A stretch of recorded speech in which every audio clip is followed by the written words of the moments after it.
Bonjour, alors aujourd'hui j'aimerais vous parler d'un petit oubli que j'ai fait dans ma dernière vidéo.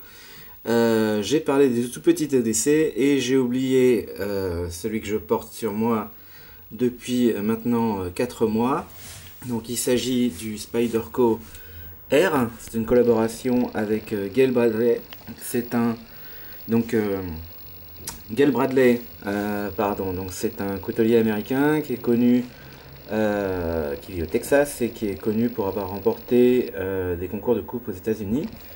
Donc il a notamment déjà collaboré sur un autre produit, donc qui est celui-ci. Donc celui-ci c'est le Spyderco Gail Bradley. Donc c'est comme vous le voyez, un couteau de bonne taille avec une lame assez épaisse et une émouture creuse assez prononcée. Gail Bradley, il est surtout connu, donc comme je le disais, pour ses concours de coupe et son utilisation quasiment systématique de l'acier CPM M4. Donc celui-ci, il est fait donc à Taïwan. On voit ici le logo de Gail Bradley et on doit pouvoir voir qu'il est fait en CPM M4. Alors le Spyderco R, comme vous le voyez, il est tout petit, vraiment tout petit, extrêmement léger, une construction très simple au final.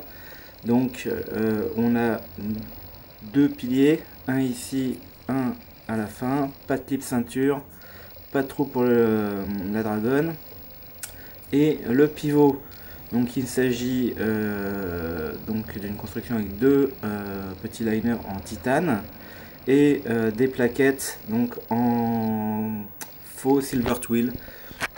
Donc qu'est-ce qu'on entend par faux silver twill? C'est-à-dire c'est un laminé de G10 transparent qui est recouvert d'une fine couche de silver twill. Donc c'est le même principe que sur son autre collaboration où on a une plaquette donc, qui est fibre de carbone tressée et qui est laminée donc, sur une plaquette de G10 noir. Donc c'est exactement la même chose. Sur le Spyderco R, donc on est évidemment sur quelque chose de très différent, très petit, très léger, très maniable. On a donc un liner knock avec ici donc une petite encoche donc, qui sert à faciliter l'ouverture. Comme ça on a plus d'accès sur le trou d'ouverture. Et ici on a quelques crantages et une petite découpe dans la platine pour déverrouiller le liner. Alors je ne sais pas si on le voit, voyons voir. Mais il n'y a pas de stop pin. Donc c'est un mécanisme à stop pin interne. C'est-à-dire qu'il y a une découpe dans la lame qui est de type circulaire.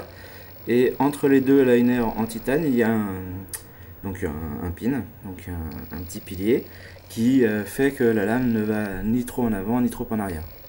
Donc la forme, c'est une émouture plate intégrale de type Wharncliffe avec un léger contre-tranchant, purement esthétique évidemment.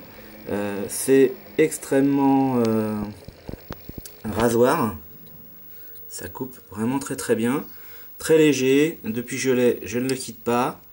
À titre de comparaison de taille, j'ai pris ici donc le Sage 2 qui est une lame très connue de la marque, et un Delica 4. Donc comme vous le voyez, par rapport à un Delica, on est sur quelque chose de vraiment minuscule à côté. C'est plus petit, plus fin, beaucoup plus léger, 35 grammes de mémoire. Et curieusement, si on les stack, on va voir qu'en termes de tranchant, on a un tranchant qui est à quelques millimètres près identique. Donc c'est vraiment petit, mais ça reste efficace. Donc c'est plutôt 3 doigts, mais on peut le prendre à 4 doigts. Très efficace, très tranchant. Par rapport au travail de Gail Bradley, on retrouve certaines similitudes. Donc évidemment, deux philosophies très différentes, plutôt utilisation costaud, Ici, quelque chose de EDC extrêmement léger, extrêmement élégant. Ceci dit, on retrouve donc une forme assez fine au final, des courbes assez élégantes. On retrouve donc un contre-tranchant qui est présent sur les deux modèles. On a donc une construction liner lock, et si on regarde bien, on retrouve aussi donc ici une encoche pour faciliter l'accès au liner et des crantages qu'on retrouve aussi sur l'autre modèle. Donc, et bon, sur celui-ci, il y a un clip ceinture. Tout ça pour dire que voilà, concrètement dans les petits EDC, celui que j'ai tout le temps sur moi, il est dans ma poche tous les jours de la semaine et du week-end depuis janvier.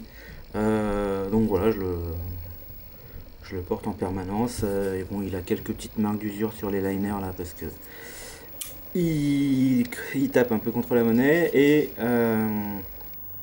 donc voilà, c'est un très très bon petit produit, très efficace, qui est très utile, qui est pas si fragile que ça, parce que la lame est très fine, mais quasiment finalement la même chose qu'un délicat qui est déjà, lui, couvre sur l'utilisation EDC 100% des utilisations.